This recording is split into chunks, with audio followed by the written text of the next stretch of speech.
Hello, Kings fans, and welcome to a special edition of Kings Talk presented by Cap City Crown, the comeback episode, because that's exactly what the Kings are going to have to do if they want to win this series against the Warriors. It was the Warriors at first that needed to make a comeback, but you know what? After losing three straight, now the Kings are down 3-2 in the series as it heads back to Golden State for a pivotal Game 6. Winner, go home, really, for the Kings. Man, everything looks so good. Start off this series up 2-0. But hey, you know what you're going to get into when you're taking on the defending champions. And the Warriors are showing that they still got what it takes. But hey, the series isn't over yet. I'm still slightly optimistic. John, what about you? How are you feeling? I don't pretend to have a crystal ball. I mean, I feel like there's hope for the Kings, and there's obviously reason to be concerned.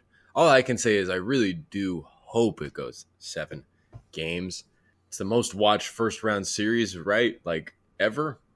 I think so. I think Game 4 was like the most watched first round game in the last 35 years, I want to say. So the NBA would agree with us that they want it to go 7 games as well. So that's in the Kings' favor. So that might play out well. We'll see. But yeah, I don't know. I mean, still, to lose at home, a game where you could have put yourself up 3-2, put yourself in a really good position, and you lose the game for a couple of different reasons, but mainly because you turn the ball over 19 times for 19 points off those turnovers. And you've seen kind of throughout the series, these are two teams that like to, quote unquote, play fast but disciplined. And the Warriors throughout the series have sped up, and gotten more disciplined. I don't know if the Kings have necessarily sped up or slowed down. I think they're doing a decent job of trying to play the pace that they want to play, but the discipline feels like it's dropped off. Not significantly, but significant enough to put them in a position where they've lost 3 in a row and they're down 3-2, have to go on the road and play in one of the tougher buildings to play in and win a game. But still, even despite all that, it's hard to be it's hard to write these Kings off. So still, 19 turnovers was kind of ridiculous. Yeah, it's extremely ridiculous. And you were saying they're playing, the game plan is fast yet disciplined. They are not disciplined at all. And it's so significant. You were using that word. It's like, it's making me think, do they really need to slow it down? I feel like they've really not been that good in transition on the fast break as of late. A lot of turnovers, a lot of turnovers when they should be scoring too. So I don't know. What do you think? Do you think they're playing too fast, or do you think the Warriors have just figured them out? Well, it's always a fine line playing fast. I mean, that's what makes that phrase so compelling. Is it's such a fine line between playing fast and doing it right, and then kind of venturing off into the undisciplined area. I mean, they scored 14 fast break points. That was the second lowest fast break point total for the Kings of any of the games in this series. And I mean, I feel like they can't put them. They can't. I feel like they can't slow down, because then what's the game plan when you slow it down? You're just gonna play in the half court and really, I mean, that's it. Give it to Domas in the high paint, where he's gonna just go through his reads and then go at Looney and not get a foul call or miss a shot. I mean, yeah, this is not the time to get away from the way you play, I don't think. Now, I mean, I think that it's probably something you have to consider everything at this point, but I don't know if slowing it down necessarily is the way. I feel like if anything, you probably want to speed it up and go smaller maybe. I mean, the Warriors went smaller. It really worked out for them. Now, granted, they're still playing a lot of their quote-unquote big lineup, which their big lineup is not very big. It's just, you use that phrase when Draymond and Looney are on the floor together.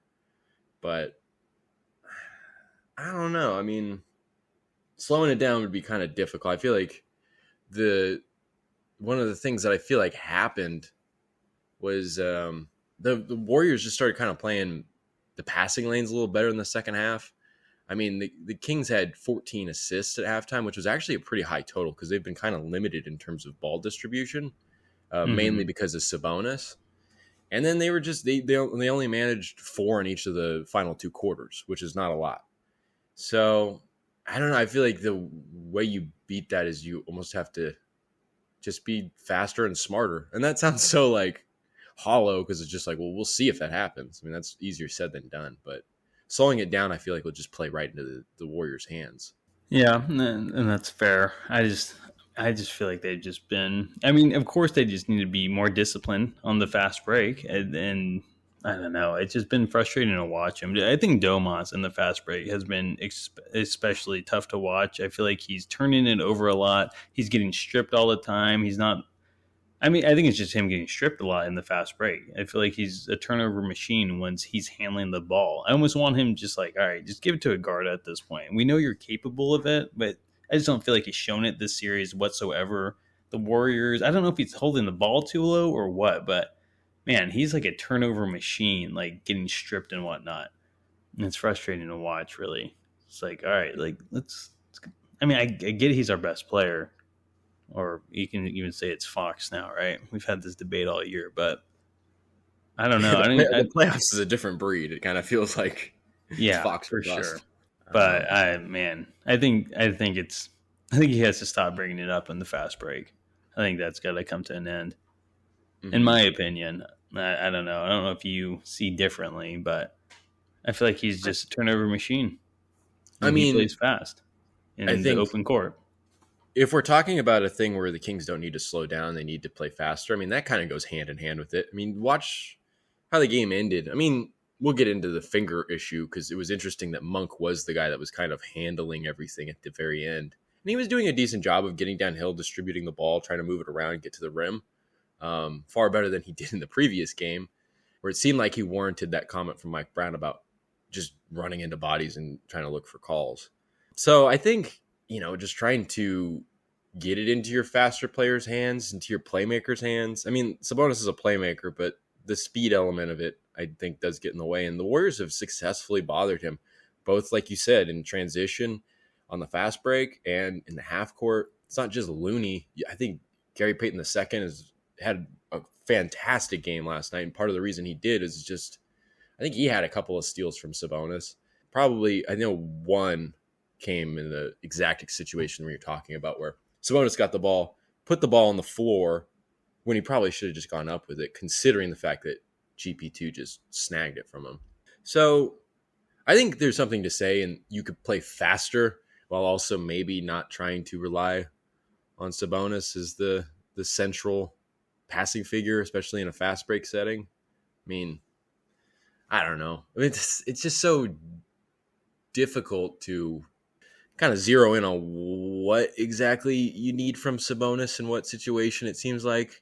But all I know is at the very end of the game, just playing with a decent sense of pace and trying to use the pick and roll and use your playmakers like Monk and hopefully Fox, and just try to, play fast and make the right play. I mean, it's just difficult because it's really tough when your shots aren't falling. Mike Brown said both before and after the game on Wednesday that I think Luke Lux or someone on the assistant coaching staff told him that analytics are showing that the Kings are generating the cleanest looks from three, but they're only shooting like 30%. So, I mean, like in terms of prescriptions for that, I don't know what you're supposed to do. You just keep shooting. You keep trying to do the things you try to do. And it's like, it sounds so hollow and like pointless, but it's just like, you just got to play more disciplined. Yeah, and I think going into that, it's like, yeah, they're getting clean looks from three.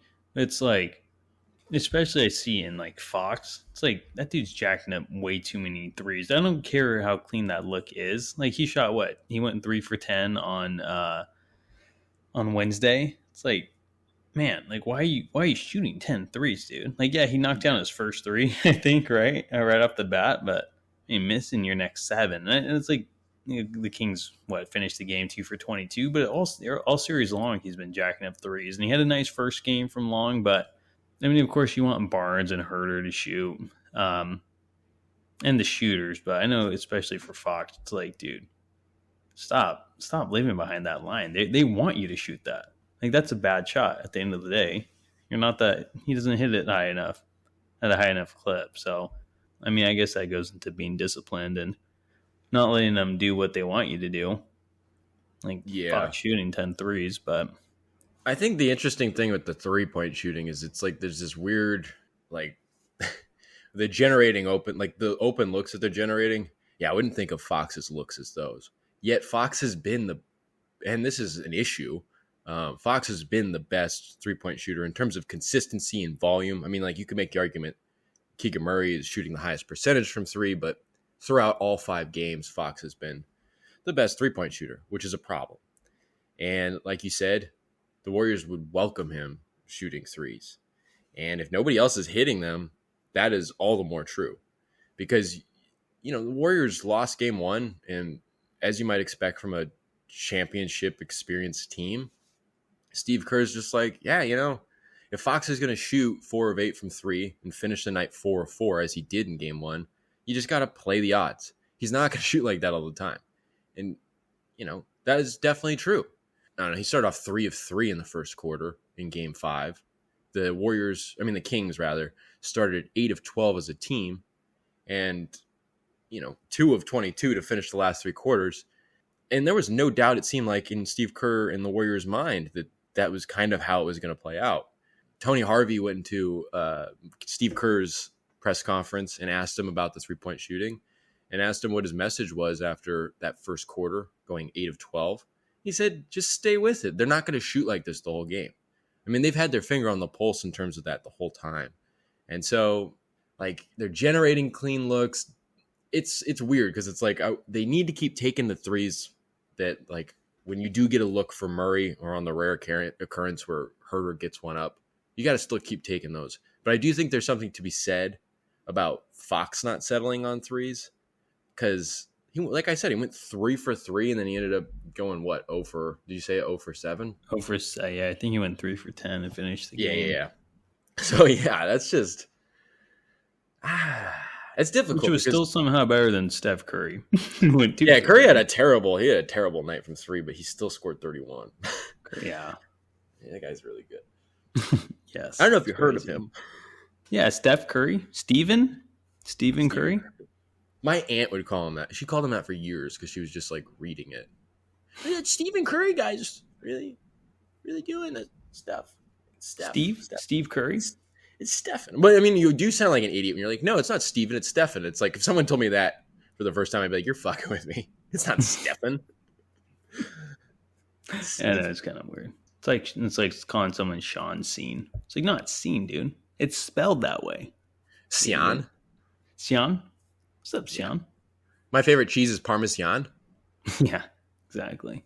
Oh my God. Yeah, but I mean, talking about Steph Curry a little, unless you had more to go into, because there's been a lot of issues in clearly the last 3 games. And I mean, this is something we were kind of preaching going into the series and why we thought, I mean, we both predicted that the series would be over by now. No, I said Warriors in 6. That might be right. But but like I was saying, something that the Kings, the biggest question mark was the Kings defense going into the series. And it looked good the first 2 games, but man, the Warriors just seem to be eating the Kings alive on the offensive end lately. And I mean, specifically, just looking at the pick and roll situation with Steph Curry and Looney or Draymond, it just feels like an automatic dunk on the weak side every time. If you don't know what I'm referencing, just, Looney sets the screen for Curry. Usually Sabonis or Len, who's ever the center, has to double Steph so he doesn't have a wide open 3, while the guard, usually Mitchell or Fox, works around the screen, and then Looney leaks out. And then who's ever the weak side defender has to come guard Looney, and then the guy on the wing just has a wide open dunk, and Looney just dishes it to him. And it's funny because Looney, and we were talking about Sabonis kind of struggling, Looney's actually out rebounding and out assisting Sabonis this series so far. And I mean, he's getting all those assists because of that play right there. But that's clearly just been a huge issue, and this Kings cannot seem to stop it. Do you have any solutions to this, John? Well, just to preface it, I mean, like Fox said after the game, this team has been doing that for so long. They draw the double. Curry, Clay, even Jordan Poole will draw the double. You can look at the recap on capcitycrown.com and you can get a taste for some of these examples. And they hit the roller and they have that 2-on-1 situation on the back end. And I don't know if the Kings stopped him once in that situation. I don't know how you try to stop him. You Honestly, can't. Like you see either Barnes or Murray, there's the low man, and all of a sudden it's just like, well, either I'm going to guard this guy or he's going to pass it to this guy. I mean, like yeah, it's 2-on-1. It's just the odds are it's not in your useless. favor Yeah, in any way. And so, like, what's the solution to that? I mean, I don't know. I mean, maybe because it's weird. It did not seem like they ate the Kings alive with that play as much in the other games. It felt like it's happened here and there. It's been a few times. I think when it's shifted to Golden State, you saw it a little bit more. But it just seemed like last night the floodgates opened in that department, especially because the Warriors, like the Kings, shot below 30% from three. But solutions to that? Either force the Warriors into taking a three and hope they miss, which you don't do, or maybe try to play smaller. I mean, I don't know. That's because it's not even like the big man is the issue there. Because like no matter who's there is going to be, you have to double and step up on those kinds of shooters. And or you don't double and you just switch, like you said, and go small, and then let the guard just make sure Looney doesn't catch a clean pass, and so the low man can at least stay on his man on the wing. Yeah, I mean that's the only corner. That's the only solution at that point. I mean, if it gets that bad again, I mean, I just think you have to bring in like Metu, and it's because I mean he's the only guy capable of playing on the perimeter. Or I think you were saying earlier before the podcast, Kessler Edwards, maybe use him as like a power forward or something. I mean, if you're gonna go small, you might as well just go small. Like real small. Like screw Metu. Go with KE. I mean, yeah, I wouldn't mind him on staff. I mean, it'd be a good switch. I mean, you're honestly what we're talking about here is the Warriors they're going to force Kings into swarm mode and scramble mode, and if that's going to be the case, you're going to have a far better opportunity scrambling at that back end 2-on-1 disadvantage. You know, if you have mobile players and Edwards is versatile and lengthy enough to make an impact. Would it be a sure thing? No, but I don't know. I mean, I feel like you kind of gotta. Is Mike Brown going to stick with the same 9 guys in this game? I don't imagine so.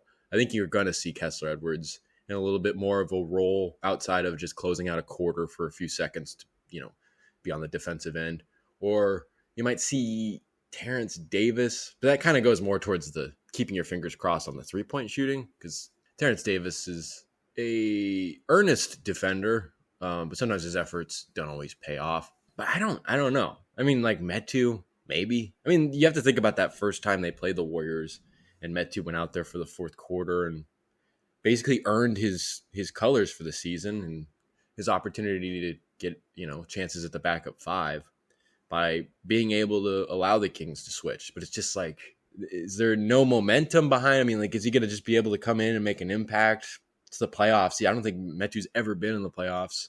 He's only played mop-up time so far in this series. So it's just like, I don't know. Zeroing in on one solution is difficult. I think you're right. You just kind of have to throw the kitchen sink at him at this point. I mean, do you have any hunches?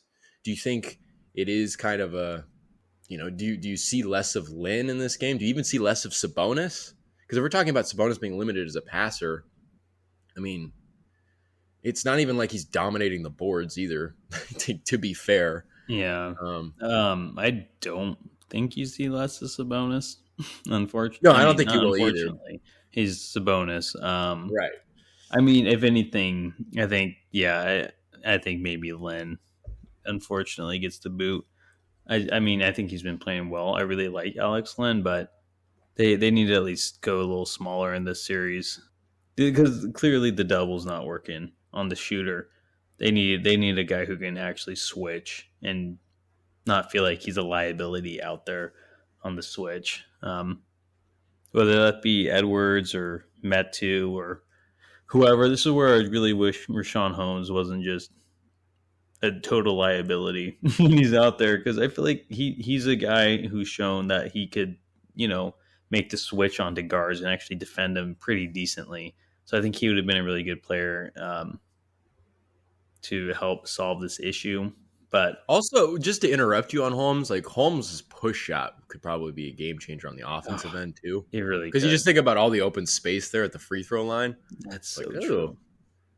Maybe we see some Holmes action. I doubt it, but yeah, I doubt it too. watch Holmes just have like a redemption arc just in Game 6. That'd be crazy. He just starts every game for the rest of the playoffs. Kings go to the championship. Monty Game McNair 6, Rich. trades, Yeah. trades Sabonis back to Indiana. Holmes he's just the new center again. Holmes That's why is the you should guy. never bench me. But really, I don't know. It was It's if that happens again in Game 6, well, I guess we won't be having a Game 7.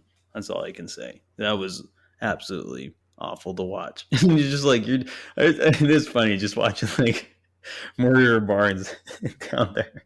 Yeah, It's just I was like oh, I was going through the tape last night. It's just there was this one. It was one of the times where Looney didn't even have to pass it because it's just like, oh, I'm just gonna take it to the rim, and you can see Yeah. Barnes kind of like starting back and forth because he got Green to his right, and then he has like Looney up in front of him to his left. He's just like, what do I do? And then Looney had just too much space. Yeah. Yeah, there was another one where Murray came up and he was gonna like take a charge, and I think he kicked it out to Looney kicked it out just to right where Murray had come from to GP2 on the corner coming down the baseline. And it's just like, oh shit, it's just nothing. It was just like kind of funny to see Murray there in that like, let me take the charge position, no contact at all, just a layup going up over his head. Yeah, that was really rough. I mean, that's a high movement. We talked about it coming into this series. This team is high movement, both in player movement and ball movement. And last night was the worst case scenario for that in terms of the Kings' perspective. It was beautiful to watch in one way, but it was also just painful to watch as well from a defensive standpoint. Yeah. And it's like also, like the Warriors they've been susceptible to turnovers all season. And they were turning it over. Like I think they had 15 in the first game, 20 in the second game. And then they went back to Golden State and at the Chase Center had 11 turnovers each.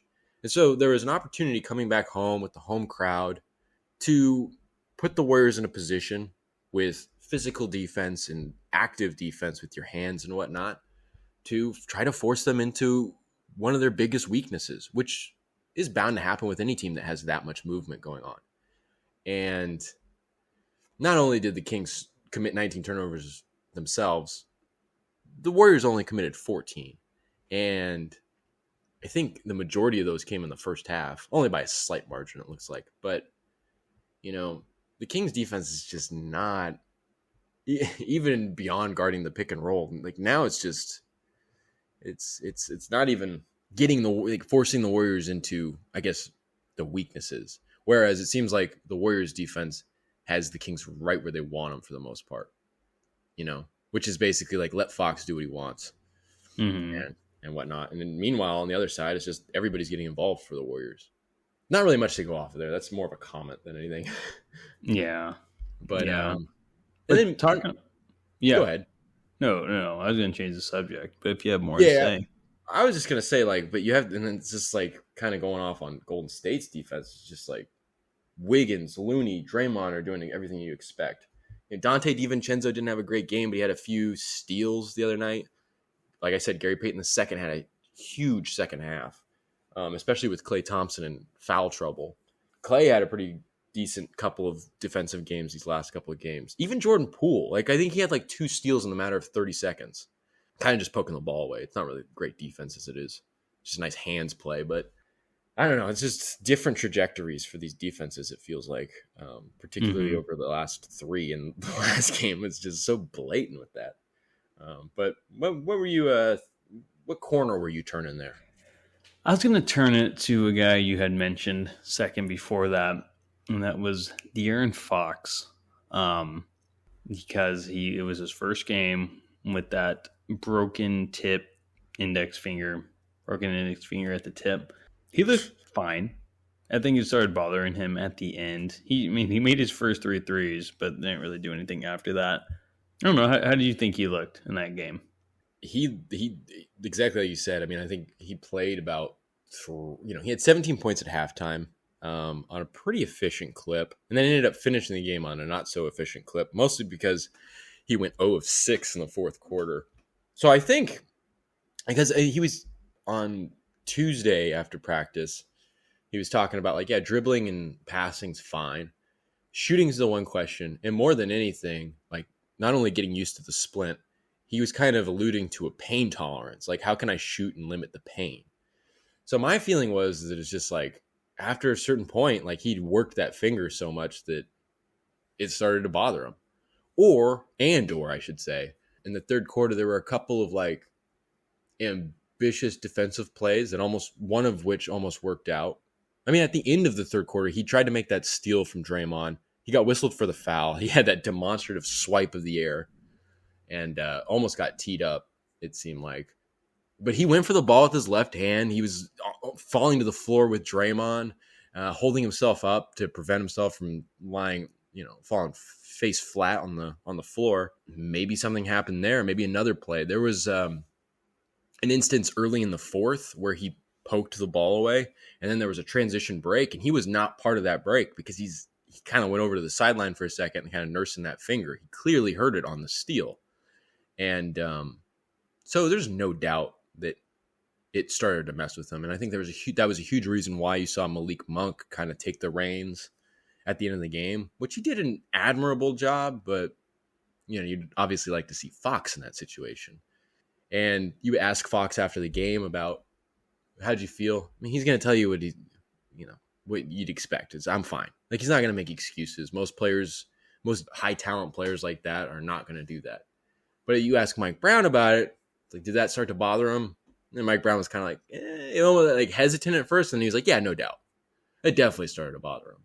And just kind of going through that, I mean, the first 2 3/4 of the game, like in terms of the going about midway to the end of the third quarter, he seemed fine.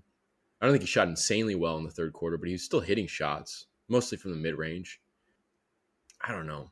It just seems like there's a threshold at some point, maybe on shot attempts, or maybe it happened on one of those contact plays. I don't know. It'll be really, so it's like, in that sense, I really don't know how he's going to be for game 6. You know what I mean? Like, do you see it similarly? Mm-hmm. Yeah. I mean, I think he needs to, like you said, maybe not go after, he needs to protect that finger a little better. It's like, you love the hustle and whatnot, but I mean, that ball with Draymond on the ground, it's like, dude, there's like 2 seconds left in the quarter. Like, even if you get that ball, you're just going to jack up a random half-court shot. But no, it's like, okay, you fouled the guy on top of maybe hurting your finger, sending him to the line.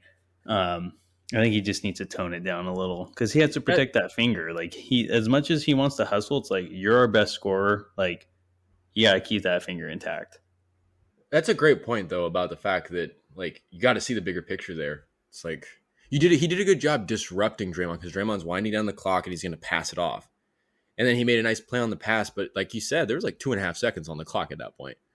And, it just seemed like the big picture view was blocked out there, both in terms of his finger, both in terms of the fact that he had another technical already. He could have gotten ejected. So in that sense, maybe there needs to be an awareness thing that comes into play. I think you're right. I mean, you want to see him. You not only want to see him put in that hustle on defense, you need that. But, man, you also need him to be the guy at the end of the game. And you can't have him, banging his finger on everything to the first 3/4 of the game, only to get to the fourth and shoot 0 for 6 and, essentially be a non-factor, which he admitted to. I mean, he said he needs to be better in the fourth quarter. And it almost seems like, and I agree with you, it seems like you're saying the prescription is maybe preserve yourself so that you can be effective in the fourth quarter. He did himself a disservice, almost playing too hard. But I don't know. You don't want to tell a guy to take a foot off the gas pedal. It's like what Mike Brown said. It's like, we're going to ride with Fox. We're going to go as far as he can and wants to take us. Yeah, and I mean that's what you have to do, but depending on how far he can take you is really going to depend on how good that finger is. Yeah, Unfortunately, no matter how tough he wants to play. true, very true. And that's why maybe like maybe that is another good opportunity to get like Kessler Edwards in the game because like obviously you wouldn't want him to go in sub for Fox. They're not in the same position and whatnot, all that. But maybe to get a different look up front at the point of attack and not put that on Fox's shoulders as much. I mean, obviously when Davion's in the game, Davion handles, you know, Curry as an assignment and whatnot. But maybe try to take that defense on the point of attack load off of Fox's shoulders. Yeah, good point. Maybe. I don't know. But again, it's like, can you prevent Fox from being Fox? Can you stop Fox from trying to be himself? That's probably a more difficult task, you know? Yeah. I don't know. Yeah, it is. It's tough. I think he did well, though. I mean, he didn't play well in the fourth, but I mean, for having a broken finger, I think he played What well. more could you ask for? Exactly. But I'm going to switch the topic up once more. You asked me on Monday, or I don't even think you asked me. I think I just said that Wednesday when we disagreed on this. I said it was not a must-win game. You said it was. I said it wasn't. And sure enough, they did not win. And I'm still okay with that. I mean, of course, you have to win 2 straight to keep your season alive, essentially, to win the series. But I guess I didn't see it as a must-win because this team, I believe that they can win on the road to force a Game 7. And of course, a Game 7's a must-win, and any elimination game's a must-win. That's a no-brainer. But I just think this team has been so good. They've been so resilient. They've handled adversity so well. I saw Cameron Salerno tweeted that I think the Kings lost 3 times this season, and they went on to win back to back each time. I mean, I get it; it's a regular season, a little different, but it's a resilient team. If anyone can do it, and especially in a must-win game, especially with De'Aaron Fox on your team, regardless of a broken finger or not, I think they can go into the Chase Center and force a Game 7 to send it back home. What do you think? I mean, I totally agree with you. I mean, in that sense, there's no reason to think that the Kings have no chance. I mean, they certainly have a chance, and I wouldn't put anything past them. And, you know, it maybe doesn't speak for much, but they have 5 playoff games under their belt. They have some experience now. It's not crazy that they could possibly win their first playoff road game. It's their third opportunity to go into the Chase Center and win a game. They were 1 shot away from winning Game 4. And, you know, like you said, they lost 3 straight only a few times, came back out of those losing streaks and did very well. I mean, I think the last time they lost 3 straight outside of these 3 was the last 3 of the regular season, which didn't really count for anything. And then they won 2 straight. Exactly. That's exactly. True. I didn't even think about that. And also, it's just like I think of like in terms of being at home and dropping a game like they did in Game 5. It's similar, yet also vastly different, but similar to the Kings not clinching a playoff berth at home in front of the home crowd against Minnesota, and then they went to New Orleans and played I think Mike Brown said it was one of their most complete games. So, you know, maybe they put together one of their most complete games. They're kind of going to have to, and I wouldn't, you know, it's not something I would bet on necessarily, but I definitely wouldn't bet against it. And we talked about the Kings just being more of a wild card than anything in this playoffs. So, I mean, that could be a landmine that the Warriors step on. They don't know. I don't know. I mean, there's definitely hope. There's definitely reason to believe that the Kings can make a few adjustments, maybe make a few shots, and pull out a win. Again, it's just like Game 4 was not that far off from being a victory, you know? So, shoot. Who knows? Who knows? The Warriors come in and take a game on your court, go in and take a game on their court. Exactly. Even you said a million times that the series doesn't start until someone wins a road game. Well, here we go.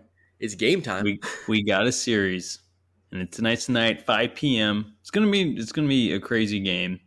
I mean, the Kings really, they're obviously a team built for the future, but they have a chance tonight to really say like we don't need that much time. We're here now. We'll see if they can get a win.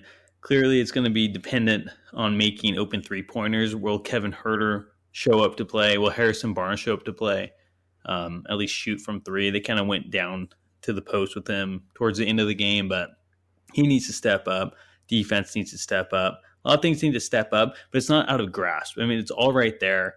I mean, if they if they don't go 2 for 22, if they go like 7 or 8 for 22 and shoot like their season clip from 3, I mean, that game could have been theirs. Same with in game 4. So, I mean, obviously it's a tough task. I mean, it's not a tough task, but from what they've done so far, you can call it a tough task, but they're more than capable of hitting their open threes. See if they can do it and see if they can figure out that pick and roll. But I am exhilarated for the game tonight. It's going to be crazy. Biggest game I've watched in 17 years. So can't wait for it. Yeah, it's going to be fun. Just like all the other ones. I mean, minus game 3, but game 3 was still kind of fun. That's debatable. All right. Yeah. That was the only game I did not watch the final buzzer. I just turned that thing off. That's fair. Yeah, I'm just like, this is, you kind of just could tell. But yeah, I don't know. It'll be fun. You got anything else to say? No, I just bring on the game. Bring on game 6. Bring on game 6, and let's hope there's a game 7. I think everyone's hoping there's a game 7 except Warriors fans. It's been such a fun series so far. Hopefully the Kings don't win the first 2 and lose 4 straight. But hey, it's we knew it was going to be a challenge coming into it. But we'll see what they can do tonight. Can they extend their season just a little longer? And you know what they say about game 7. Anything can happen. So see if they can get there first. And you can almost say that about this Kings season as a whole. Anything can happen. Very true. I like that. But I want to thank you all for tuning in, as always, to the special edition of Kings Talk presented by Cap City Crown. I hope to talk to you guys on Monday with a second round to talk about, but I guess we'll find out. It all starts tonight, right? So until next time, have a good one.